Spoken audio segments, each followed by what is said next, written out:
Every one of those fragments that we outplanted today, they're native species and native genotypes here to the Florida Keys, but our scientists have over the years identified which of those thousands of genotypes of every given species are actually more resilient to increasing water temperature, to ocean acidification, and to coral disease.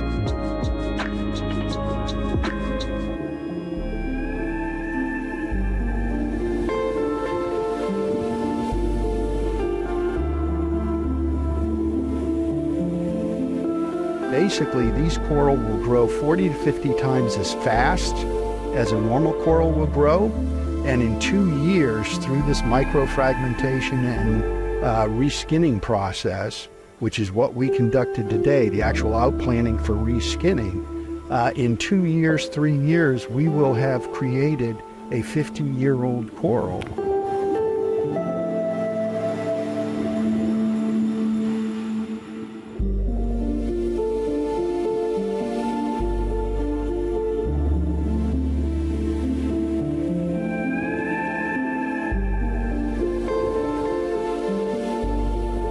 Doing events like this, it's great for the heart and the soul, especially when you're around a group of veterans that have gone through very similar situations and have beat the odds or recovered in such a positive way. It is such a blessing. It's such a great part of what this whole week in Key West is, because we get a chance to go in and give back. You know, we're helping these guys to restore the reefs.